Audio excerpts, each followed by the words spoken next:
pour le rétablissement de la justice, pour le respect des institutions qui se trouvent aujourd'hui entre les mains d'une oligarchie qui est en train de mettre donc à coupe réglée notre nation. J'étais aux côtés du président Kamto. J'ai déploré ce qui s'est passé. Et par la suite, je me suis senti dans la nécessité d'effectuer une sortie à l'occasion de laquelle j'ai dénoncé, mais j'ai demandé à notre Cour constitutionnelle de faire preuve d'équité et de justice pour un examen équitable du dossier du professeur Kamto. La raison en était que le professeur Kamto, de notoriété nationale dans le domaine de droit, ne saurait déposer un candidat qui présente la moindre anomalie. C'est impensable. Évidemment, le débat était ouvert à caractère contradictoire, mais lorsque le Conseil constitutionnel émet un jugement de valeur définitive pour écarter un candidat, que nous reste-t-il à faire? Sinon, respecter cette institution. Parce que nous savons, écoutez, remarquez une chose. Le Conseil constitutionnel est mis en place par le président de la République. Le Conseil électoral est mis en place par lui. Et l'ECAM est mis en place par lui. Le ministère de l'administration territoriale relève directement de la compétence du président de la République. Comment pensez-vous, en de telles circonstances, que ce cour ou cette cour se permette de qualifier un adversaire jugé dangereux et redoutable face à un concurrent de 93 ans qui, après avoir régné pendant 43 ans sans partage, et qui a ramené notre nation aujourd'hui pratiquement à genoux, économiquement s'entend. Comment voulez-vous que ce Conseil constitutionnel émette un jugement de valeur qui soit défavorable à celui dont il relève de la présence même dans cette institution? Une manière donc de dire que nous étions aux côtés du président Kamto, nous lui avons témoigné notre engagement à ses côtés. Nous avons commis un communiqué par lequel nous l'avons déploré et que nous avons interpellé le Conseil constitutionnel pour qu'avant que décision finale ne soit prise, qu'on examine son dossier avec beaucoup de justice et de justesse. Merci. Merci pour... Bonsoir. Bonsoir, Monsieur Razi Loukman. Bonsoir, Son Excellence. C'est un plaisir de vous avoir aujourd'hui. Déjà, sachez que le plaisir est nôtre, de notre petit niveau, de vous avoir aujourd'hui sur les réseaux sociaux. C'est un vœu que nous formulions il y a quelques années. Aujourd'hui, c'est réalité. Nous pouvons aujourd'hui discuter avec des personnages publics étant sur les réseaux sociaux. Donc, merci, Monsieur le Président, de nous donner l'honneur d'être avec nous et de nous permettre, voilà, déjà d'aspirer et d'accepter de répondre à nos questions. Merci beaucoup. Merci beaucoup. Alors, vous savez que c'est redoutable en face de vous. Hein. Merci beaucoup. Sentez-vous décomplexé, Monsieur le Président. Vous savez, nous autres, sur les réseaux sociaux, nous avons des questions percutantes et très directes et vraies. Alors, je ne vais pas vous donner le lait, comme on dit chez nous au quartier. Monsieur le Président, nous autres jeunes Camerounais en diaspora sommes en train de préparer une marche. Si vous le voyez, j'arbore ce profil-là, c'est par rapport à une manifestation que nous autres avons décidé d'organiser au niveau de la diaspora pour aller au niveau des Nations Unies à Genève. Voilà. Nous nous posons la question en ce moment, vu l'actualité politique du Cameroun. Monsieur le Président, qu'est-ce qui vous empêche de soutenir ces jeunes qui sont en diaspora et qui veulent aller crier leur ras-le-bol devant M. Guterres, devant les Nations Unies, exigeant, comme on ne sait jamais, à Monsieur les Nations Unies, qui aussi, nous le savons, parviennent souvent parfois à nous donner des dons, comme ils disent souvent, mais qu'est-ce qui vous empêche, vous, Monsieur le Président, de votre posture de dire, ah, il y a des jeunes Camerounais qui sont en train d'aller revendiquer la réinscription, par exemple, du nom du candidat Maurice Kamto. Il y a des jeunes Camerounais qui sont en train d'aller à Genève revendiquer la libération des prisonniers politiques. Il y a des jeunes Camerounais qui sont allés à Genève pour revendiquer les meilleures conditions de vie pour les leurs qui sont au Cameroun. Qu'est-ce qui vous empêche, Monsieur le Président, de pouvoir donner juste une petite voix à ces jeunes de la diaspora là? Merci bien. Moi, je vais dire même mieux. Dans le cadre de mon programme politique, je préconise dès la première année d'accorder à la diaspora la possibilité d'avoir double nationalité. Parce que nous sommes convaincus que cette diaspora qui détient le savoir et le savoir-faire de qualité, toutes choses dont la notre nation a besoin, cette diaspora doit avoir la liberté, la facilité, non seulement de circuler en aller-retour dans son propre pays, mais avoir également la possibilité d'investir. Parce que notre pays a désespérément besoin. Maintenant, vous dites que vous vous apprêtez à marcher, à aller à Genève pour interpeller cette institution internationale dont le Cameroun est membre. Je dirais que le Cameroun est signataire de la Charte des Nations Unies dans tous les domaines, compris dans le domaine que vous avez évoqué. Naturellement, vous devez jouir du privilège qui est le vôtre d'aller manifester, d'aller protester pour que le Cameroun soit saisi de manière diplomatique pour exiger, disons, conformément aux dispositions diplomatiques. Vous savez, aucune nation au monde ne peut imposer à une autre l'obligation de se plier à telle ou telle autre chose. Donc, le domaine diplomatique est un domaine, disons, difficile, différent, mais ce que je peux vous dire, c'est que toute démarche que vous entreprendrez et qui aboutirait à faire le gouvernement fléchir quand il s'agit de la protection des droits de l'homme, quand il s'agit de la restauration de telle ou telle personne dans ses droits, nous ne pouvons que vous encourager. Nous ne pouvons que vous encourager. Nous vous conseillons simplement de vous entourer de toutes les précautions pour que tout ce que vous ferez soit conforme au processus opératoire que cette institution exige. C'est votre droit, à partir de là où vous êtes. Vous allez organiser une marche qui vous y amènera, probablement parce que cette marche s'inscrit dans des droits qui vous sont reconnus. Vous allez en faire usage, poser, interpeller cette institution pour que la justice soit juste et équitable.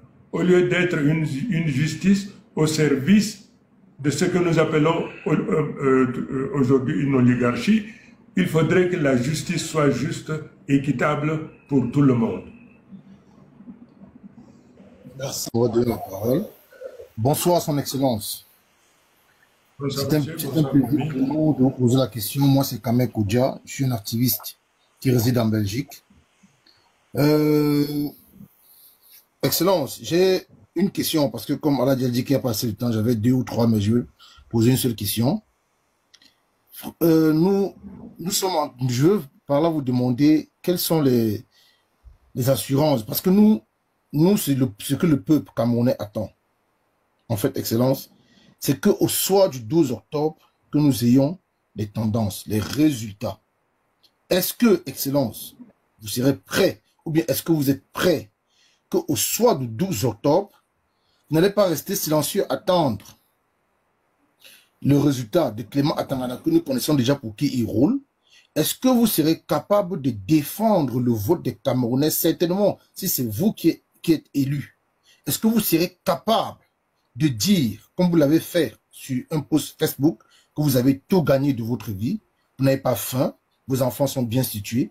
Est-ce que vous serez capable, au prix de votre vie, de défendre cette victoire jusqu'au bout, sans relâche, sans trahir le peuple ou sans dire au peuple, respectons les résultats du Conseil constitutionnel? C'est ma question, Président. Très bien, votre question elle est pertinente. mais je voudrais la corriger.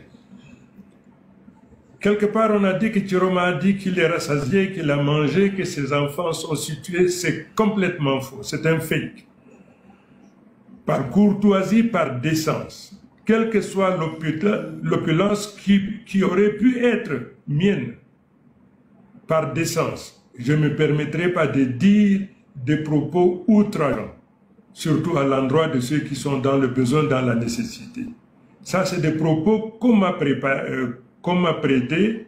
Nous avons essayé d'apporter un démenti.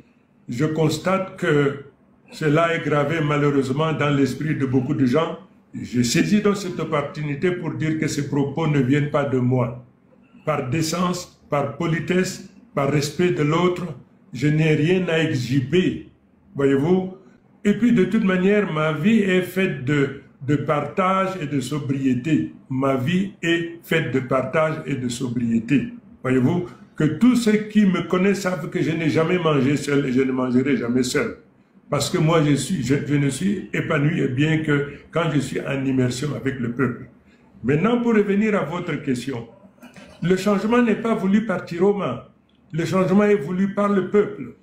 Et c'est le peuple qui doit donc s'impliquer dans la construction. Chiroma n'est qu'un instrument entre les mains de Dieu, entre les mains du peuple qui veut le changement.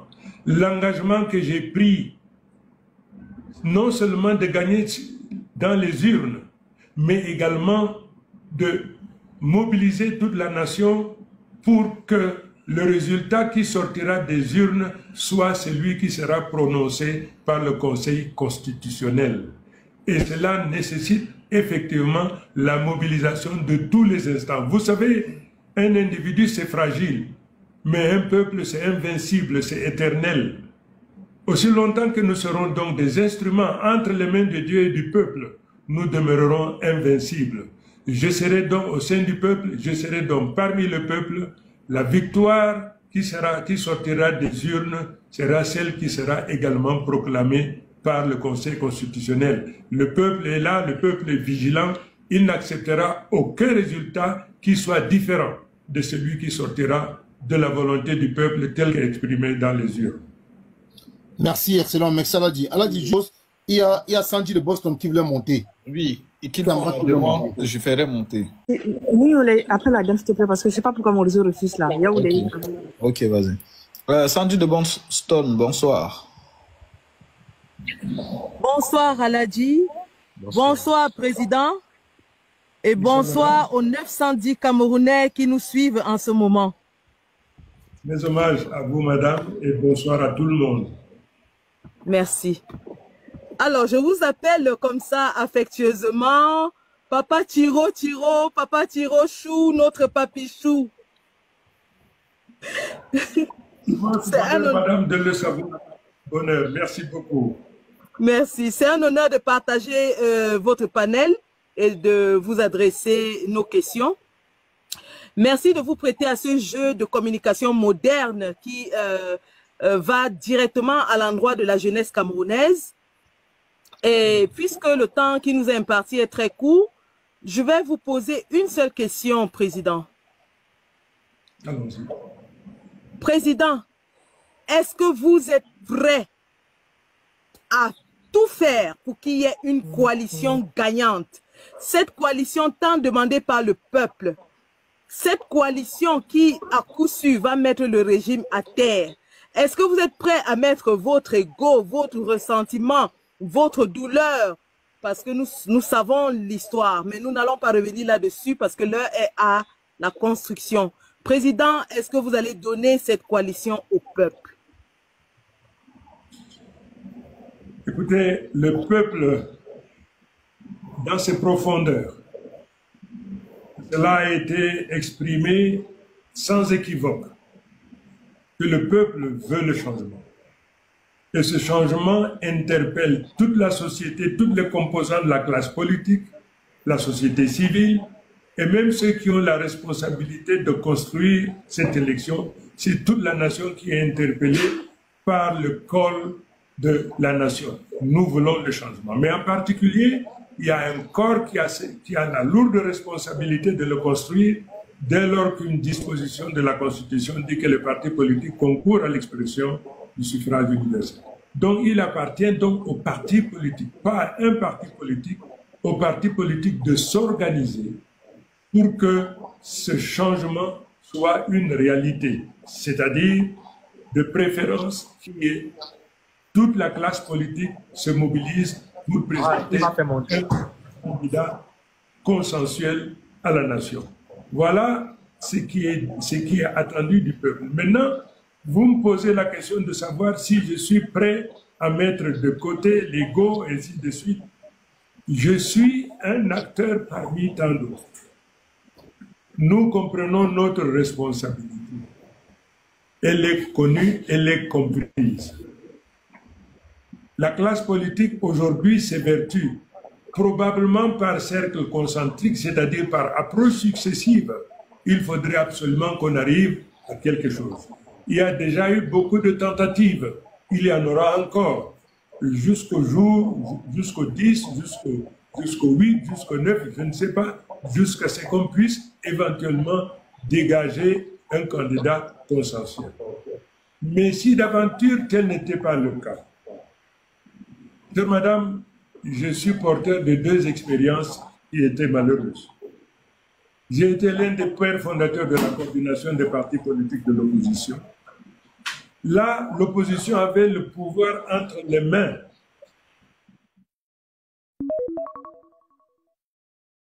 L'adresse de l'opposition pour que l'immense espoir né de la coordination et autres s'effondre comme un château de cartes. Du simple fait, disons, des égos surdimensionnés des dirigeants des partis politiques. J'ai donc cette expérience douloureuse, mais j'ai également l'expérience de la coalition des partis politiques de l'opposition, puisque j'en ai été le modérateur. J'ai suivi de très près ce qui s'est passé, madame. Ce n'est pas le lieu aujourd'hui de dire ce qui s'est passé, mais toujours est-il que le caractère surdimensionné des égos, ce caractère a donc eu raison de ce que nous aurions pu faire. Je ne reviens pas là-dessus parce que je risque de mettre un jugement de valeur sans contradicteur, ce qui ne serait pas équitable. Aujourd'hui, nous nous retrouvons donc face à une nouvelle expérience. Le rêve de tout un chacun, c'est que celui-là soit le bon. Les 2 autres étaient mauvais, celui-là soit le bon. L'engagement que moi je peux prendre, madame, je serai un facilitateur. Je ferai en sorte que, à partir des critères objectifs qu'il faut définir, qui satisfassent aux uns et aux autres, qu'on puisse donc de trouver ce candidat consensuel qu'on va présenter face au candidat du RDPC. Et si tel pouvait être le cas, la défaite du RDPC est inévitable parce que la victoire de l'opposition acquise. Maintenant, quel est le rôle que je pourrais jouer? Je ne ménagerai aucun effort. Je ne ménagerai aucun effort. Il y a encore du temps. Le processus est en marche. Vous avez appris que tel a été reçu par tel autre, ainsi de suite. On se concerte. On se concerte. Je souhaite simplement qu'avant le 12, que nous soyons en mesure de présenter un candidat consensuel au peuple camerounais qui en jettera son dévolu. Et une fois que ce sera fait, évidemment, nous inviterons ce peuple à rester vigilant, droit et debout, droit dans ses bottes, pour que, comme je l'avais dit tout à l'heure, le candidat de l'opposition, celui-là qui sera présenté, soit celui-là que le Conseil constitutionnel adoptera effectivement. Je comprends, c'est une construction, le processus est en route, souhaitant que ça aboutisse. Merci. Merci, Madame Sandy de Boston. En tout cas, c'est de vous avoir. Oui, mon modérateur. Je vais me permettre de... Le premier volet, c'est comment voyez-vous le rôle politique des chefs traditionnels dans un Cameroun réformé? Deuxième volet, souhaitez-vous maintenir le statut de... Ok. Souhaitez-vous maintenir le statut d'auxiliaire de l'administration ou leur accorder une autonomie accrue? Et le troisième volet, pensez-vous que leur neutralité politique devrait être garantie par la loi? Et j'en ai terminé. Tu peux me répéter? Je pense que le garant... Oui, vous avez posé une question à triple détente. Je souhaiterais naturellement maintenant qu'on passe étape par étape. Mes réponses seront brèves. Mais alors la première question, le rôle des chefs traditionnels aujourd'hui, qui en vérité, bon, moi-même je suis notable du Lamida de Garoua, comme vous savez. C'est une anomalie aujourd'hui quand on emballe les Lamibés, les chefs traditionnels. Il y a 5 ans, j'avais attiré l'attention de Lamibé. Ne vous menez pas de la chose politique. Parce que le chef traditionnel, il est dépositaire des pouvoirs spirituels et temporels. Il est le dénominateur commun de toutes les religions, de tous les partis politiques. Sa mission, sa responsabilité, c'est de faire en sorte que sous son administration, sous son magistère, que son lamida, que sa chefferie prospère. Et il est donc au service de tout le monde. Mais à partir du moment où il s'embarque dans un parti politique, quel qu'il soit,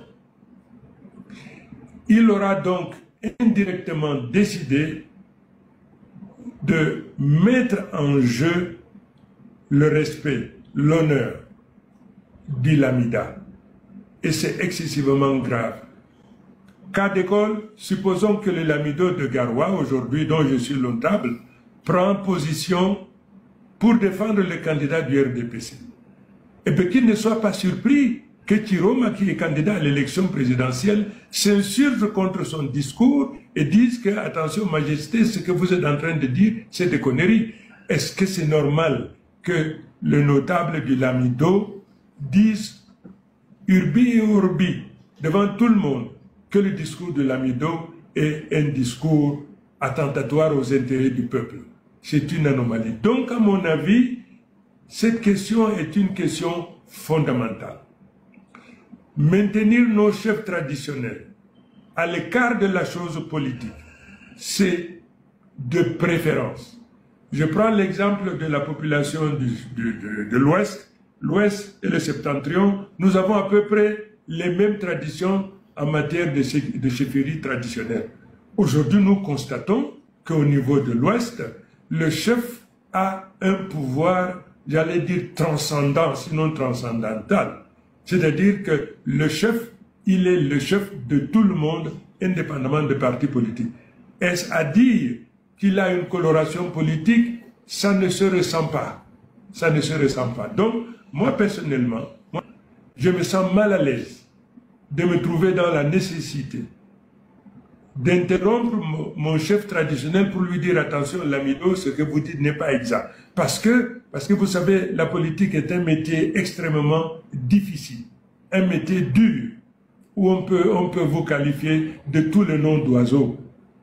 Et du coup, le Lamido descend de son piédestal, de son trône, pour se mesurer à ses paysans, ceux qui sont censés être ses administrés. Cette situation, elle est déplorable, elle est détestable. Moi, je ne l'aime pas. Je ne l'aime pas. Et c'est pour ça que les Lamibés doivent... Il faut qu'on épargne aux Lamibés cette mission de conscientiser, de sensibiliser. Je prends encore l'exemple d'aujourd'hui. La pauvreté, la misère est ce qui est la chose la plus répandue dans la partie septentrionale. Demander au peuple de voter pour le président Biya, pour le RDPC, c'est leur demander d'entériner la misère, la souffrance dans laquelle ils se trouvent. Est-ce que c'est normal, ça? Est-ce que c'est normal? Donc, à mon avis, les chefs traditionnels doivent rester à l'écart. Il faudrait donc qu'on rédige des lois qui les mettent à l'abri de la prise de position partisane quand ça concerne la politique. Parce que la politique, aujourd'hui, puisque le président de la République lui-même n'est pas à l'abri, aujourd'hui le président de la République lui-même dit quelque chose, on conteste, on lui dit, monsieur le président de la République, avec tous les respects qui vous sont dus, ce que vous dites n'est pas exact, c'est un mensonge. C'est la politique qui fait ça. Donc, épargnons nos traditions, conservons nos traditions, protégeons nos traditions de la souillure politique. Merci, Monsieur le Président. Merci. Parce que nous savons que ça demande de la logistique pour gagner aussi ces élections-là. Et comment vous comptez vous prendre pour les fonds? Parce que nous savons que pour gagner ce combat face à ce système, il va falloir parler de ces fonds-là. Comment vous pensez prendre ces fonds-là? Ou étant donné que vous avez démissionné à 3 mois des élections, comment vous pensez vous prendre justement pour ce problème-là? Merci de cette opportunité que vous me donnez, parce que le parti au pouvoir est en train de me faire des procès. Le parti au pouvoir est en train de me dire que je suis allé là ou là pour chercher de l'argent. Je voudrais profiter de l'occasion, vous, de la diaspora, pour dire que sur la planète Terre, j'ai une seule banque et un seul compte.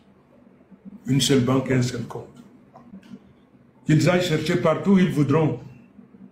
Je profite donc de l'occasion pour dire que j'ai besoin de la diaspora. J'ai besoin de vous pour nous aider pour la levée de fonds. Aujourd'hui, j'ai ce privilège extraordinaire au niveau des opinions, au niveau de ce que j'entends ça et là.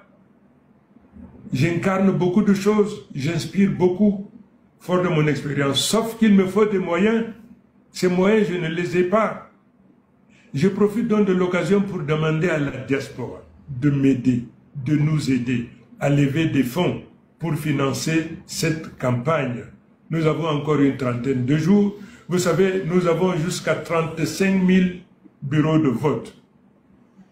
Et avec 35 000, le parti politique a droit à 1 plus 1, disons, 2 scrutateurs. 35 000 fois 2, ça fait 70 000. Il faudrait donc financer toute la logistique. Tout le coût de ce processus-là doit être financé. J'ai dit aujourd'hui, tout ce que j'ai fait, je suis en train de prélever sur ce que j'aurais pu avoir comme réserve. Vous savez, il y a 5, 6 mois, 7 mois maximum, je n'aurais jamais imaginé Chiroma en train de livrer cette bataille. Je n'aurais jamais imaginé. Aujourd'hui, non seulement je suis au cœur, mais je suis porteur d'immenses espoirs. Et il n'y a que la diaspora qui doit se mobiliser, qui devrait se mobiliser, qui peut se mobiliser. Je souhaite, avec humilité, de dire à la diaspora que ma situation est celle-là. J'ai besoin donc d'une opération de levée de fonds au niveau de la diaspora pour que je sois à l'aise au même titre que les autres, afin que nous puissions livrer une bataille qui sera une bataille victorieuse. Merci. Donc, la diaspora, vous avez écouté, sachez que tout le peuple du changement, pour gagner cette bataille face à ce système, vous savez ce qu'il nous reste à faire. Donc, Monsieur... His Excellency, Mr. Issa Chiroma, I think it's a pleasure for me to share a panel with you. I have a question. I'm going to go direct to the question. Mr. Issa Chiroma, as an Anglophone affected by the 9-year war in the Northwest and Southwest region, I want to know, if you become president, what concrete steps will you take in your first year to bring a permanent and inclusive and peaceful resolution to the Anglophone crisis? How will you ensure justice for victims and rebuild a trust between the state and its people? Well, thank you for giving me this opportunity. This is a very painful problem, which ought to have been solved very long time. What is taking place today is completely wrong. How many lives have been destroyed? How many property have been destroyed? It is completely wrong. From day one, I want to grant amnesty to all political prisoners involved in this unacceptable and absurd fight which is taking place in the Northwest and Southwest. This is undermining the future of our nation. The reason why I am favorable to come back to federalism, since day one, I want to have people, very knowledgeable people in this domain, to undertake whatever is useful in order to help us, to tell us what kind of federalism is suitable to our nation, given the fact that today we are in desperate need. This war is wrong. It has to be brought to an end. It is possible to make it, provided that what I'm going to do, I have to organize a round table. We have to strategize it. We have to bring together all of those who in one way or other are involved in the process. Let them be today in prison or out of the country. What I want to do is to brainstorm this problem. Let us sit round the table, listen to each other. This nation is not property for one person. This is a common property. We have to listen to each other. Sit round the table and listen. What went wrong? How did this problem started? Can you recall when I was Minister of Communication? I was among those who said that there was no Anglophone problem because I was in the darkness. As a Minister of Communication, spokesperson of the government, I conveyed the message I received from any ministerial department. Today I want to apologize. There is a problem. What is the root cause of this problem? We have to understand in order to drive it out. It is possible to make it. There will be no need to spend years before this problem can be solved. Yes, we have to put in place a commission in charge of truth and reconciliation. It is necessary. We have to focus the mind on it. We have to focus lamplight, what we call projector in this issue. We have to bring all the issues, no matter how tough it may be. We have to understand. This is your nation, it is mine. We are equal shareholder of this. So it is, I'm very much delighted and pleased you raised this issue. You know what is my concern. Dual nationality is going to be granted to all of you because I want you to come back home and to come and invest in this nation. What I would like to highlight or to emphasize is the fact that all the natural resources that we have here at home, I have noticed that many foreigners are pillaging, they are looting gold and mine in this nation. This is completely wrong. Let us come together and to work out means and ways to address all those problems. Grateful for having raised this issue. Thank you. Merci, Monsieur le Président. Merci à toi, Bangaman. Ouais, merci, Aladji. Thanks a lot, Mr. Issa Chiroma. Qui nous écoute, parce qu'on va conclure, parce que je sais que vous avez des journées très, très chargées. Donc, voilà, on va pas vous garder plus que ça. Donc, on aura d'occasion, hein. Excusez-moi pour ceux qui n'ont pas pu monter, on aura d'occasion comme ceci, voilà, prochainement. Il y aurait de temps en temps ce genre de live. Donc, voilà. Je m'excuse déjà pour tous ceux qui ont fait, parce que là, il y a 30 personnes qui ont fait, il y a 45 personnes qui ont fait la demande pour monter. Mais malheureusement, sinon on va dormir ici. Il est déjà tard. Bien, je vous remercie. Probablement, vous me donnerez l'opportunité de revenir pour parler avec mes compatriotes, mes amis. Parce que, alors, le mot de fin. L'univers, Dieu le Créateur nous a dotés de la nation la plus belle qui soit. Nous avons toutes sortes de richesses naturelles, de richesses du sol et du sous-sol. Nous les avons. Nous avons également des hommes et des femmes de talent, à l'intérieur comme à l'extérieur. Le paradoxe du Cameroun aujourd'hui, c'est que nous sommes assis sur de l'or, sur des minéraux, sur tout ce que vous pouvez imaginer, et on dit que nous sommes une nation pauvre. C'est une anomalie. J'ai eu l'opportunité de rencontrer la jeunesse. Je dis à cette jeunesse, Chiroma, président de la République du Cameroun, de la République fédérale du Cameroun, je corrige tout de suite, fera en sorte que tous que vous soyez dotés d'un métier. Aujourd'hui, vous avez des centaines de milliers de Camerounais qui sont détenteurs de parchemins universitaires, malheureusement, qui ne leur ouvrent pas les portes de l'emploi. Non pas parce qu'ils ne veulent pas travailler, mais parce que notre système éducatif n'est pas bon. Notre système éducatif a formé de bons gestionnaires de la richesse, mais ce système n'a pas formé des créateurs de la richesse. Il est question donc de penser à opérer un paradigme. Il faut absolument les états généraux de l'éducation, parce que l'éducation c'est deux choses, l'enseignement général, l'enseignement technique et professionnel. L'enseignement technique professionnel aujourd'hui est placé sous les teignoirs. On n'en parle pas. J'ai été ministre de l'Emploi et de la formation professionnelle, je sais de quoi je parle. Il est question maintenant de ressusciter, de donner à la formation professionnelle toute la place qui est la sienne. Aujourd'hui, dans notre pays, toutes les richesses que vous voyez nous viennent de l'extérieur. Toutes les grandes nations qui gouvernent le monde le gouvernent parce qu'ils ont leur monnaie, leur technologie et leur école, leur système. Donc,